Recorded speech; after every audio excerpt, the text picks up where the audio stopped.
Hello and welcome to this Pali Studies tutorial, where we look at the grammar of the Pali language and occasionally at the grammar of English too. In this tutorial we're going to look at the tenses of the English language. I have to admit, as a native English speaker, I didn't really understand what tense was. At school I was taught that English has three tenses: the past, the present and the future. But in actual fact, we can speak of up to 12 tenses in English, and that's just the active voice. So in this tutorial, we're going to look at time, aspect, and mood, and how they make up tenses in the English language. A tense is actually a combination of both time and aspect. We'll come to aspect in a second, but to locate an event in time isn't actually that complicated. We have what is true or happening now, what was true or happening before now, and what will be true or happen later. And we call these the past, the present, and the future. Perhaps a more general or sophisticated way to think of time is with reference to a fixed point. Usually this is the time the statement is being made. Then we call the past what happened before that point, and the future what was predicted to happen after that point. So when it comes to giving examples of this, it's common to use what's called the simple tenses, that is, without any reference to aspect or completeness. So we use the simple present to say maybe something that only happened once or is generally true, like I eat fish. And I apologise to the vegetarians out there. And of course we can modify this to give some degree of frequency. I sometimes eat fish. The simple past talks about something which has already happened, obviously, but has definitely ended or is no longer true. So we can say, I ate fish, in that I ate fish when I was young, or I used to eat fish. The future is anything that hasn't already happened, but that we think will happen.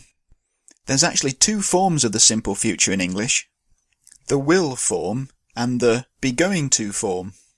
So I can say, I will eat fish, or I am going to eat fish. There is a subtle difference. Going to is used more often with things which are planned. Now the thing about the simple tenses is that they give little or no information about how the event actually progresses.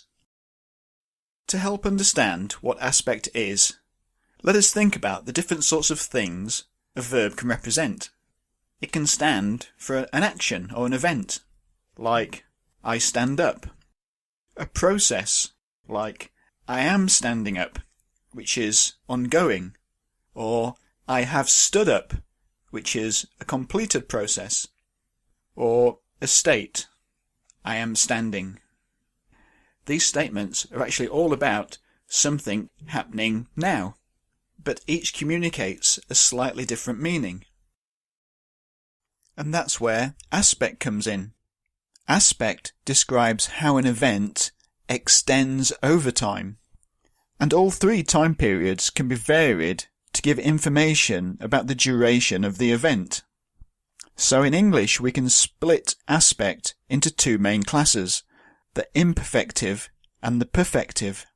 The imperfective is generally used to describe ongoing events, whilst the perfective describes an action viewed as a limited or a single distinct whole, without any reference to the duration of time.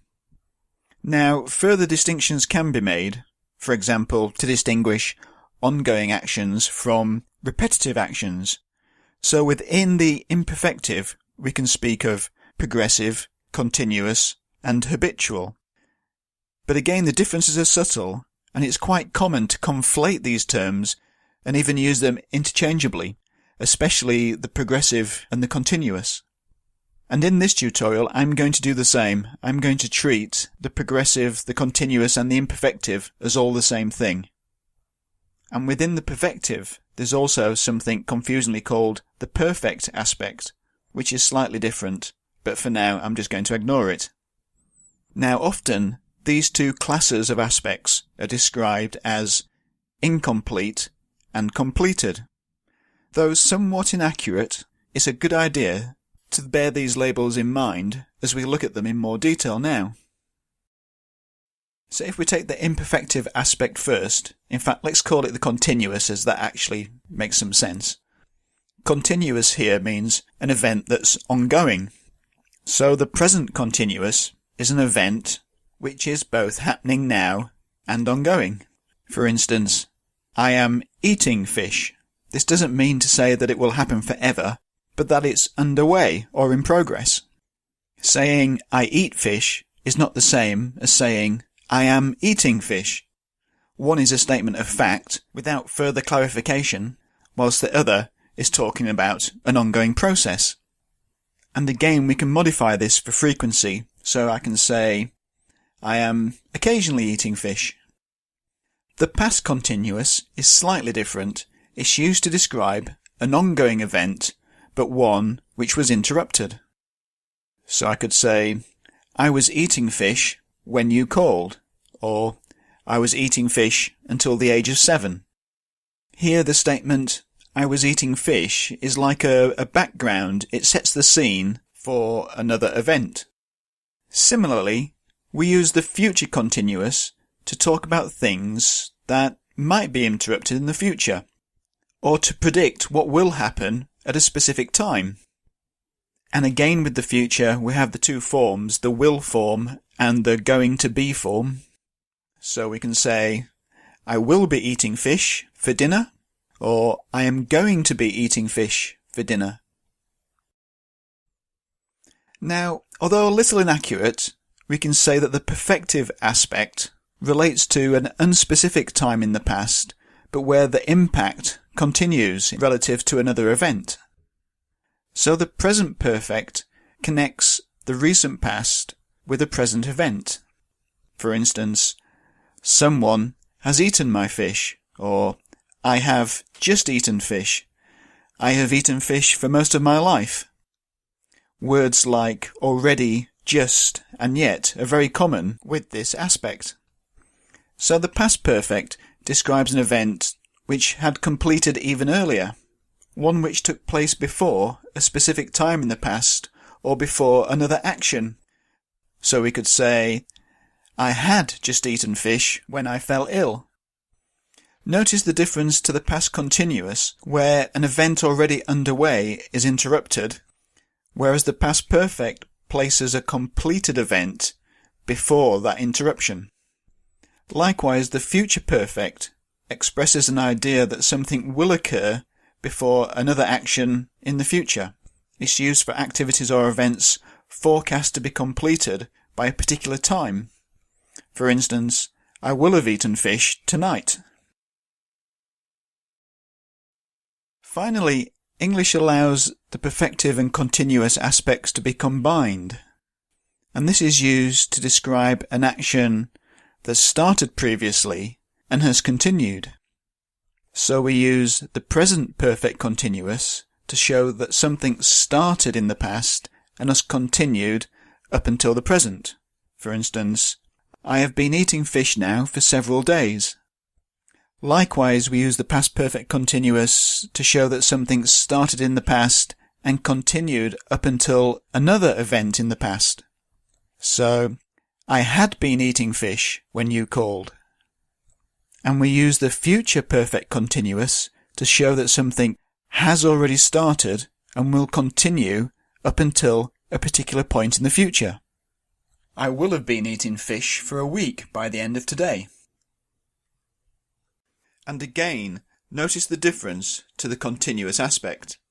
It's subtle, but the continuous aspect emphasizes interrupted actions, whereas the perfect continuous emphasizes a duration of time before something happens. Why did I choose eating fish? Okay, so if we now put these into a table, we can highlight some interesting things. Let's place time across the top and aspect down the side. And I am going to change the verb now. So let's use the verb to go. So the basic form of to go is I go, you go, he goes.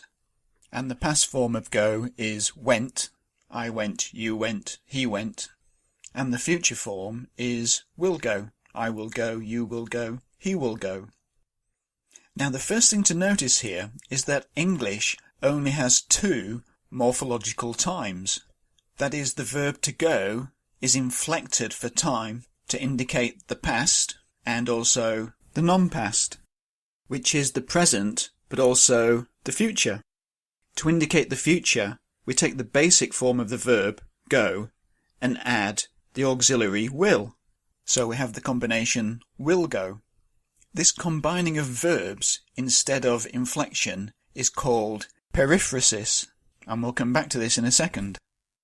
Now if we turn to the continuous aspect, we have I am going, you are going, he is going, I was going, you were going, he was going, and I will be going, you will be going, he will be going.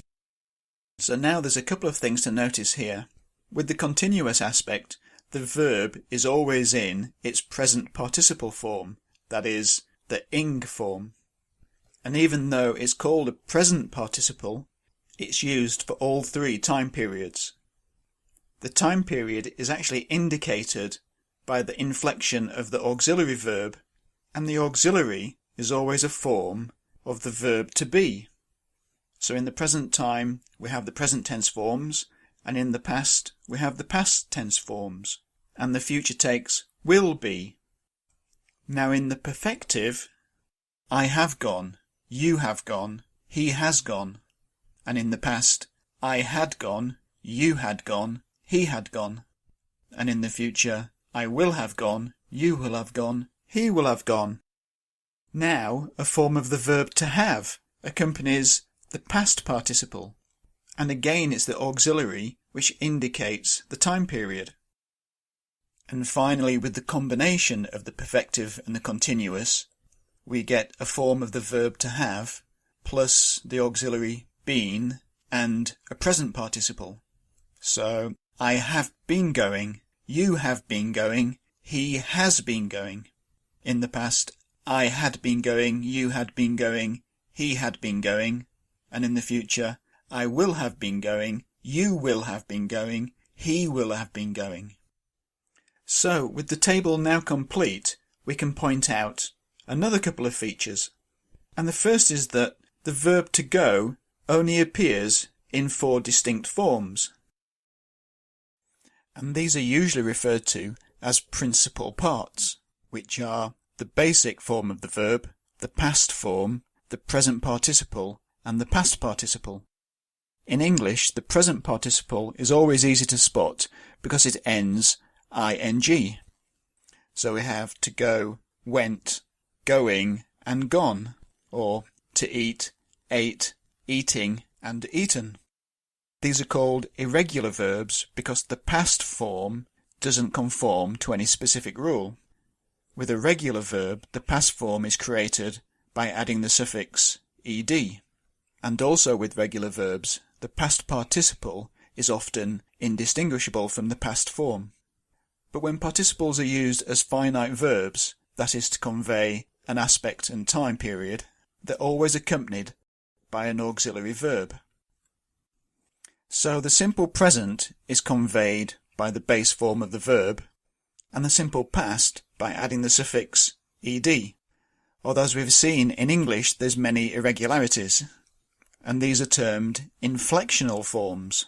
But in English the future tense and the other aspects require auxiliary verbs. And this is termed periphrastic, which means several words are used instead of an inflection. So to create the future we combine will or shall with a verb, and participles always require an auxiliary, usually a form of to be or to have, to create an aspect. Now there's another important type of auxiliary verb called the modal auxiliary, and these are used with a verb or a participle to create a verb mood. So far, we've been looking at what's called the indicative mood, and this is the most common mood generally used for statements of fact. But other important moods are the imperative, which is used for giving instructions, the conditional, where something is said to be true if a condition is met, and the optative, which is used to express things which may happen. So in the simple aspect, we get I would go if, or I may go, and we can fill in the other aspects. Actually, there are quite a few modal verbs, and I'm just using would and may as examples.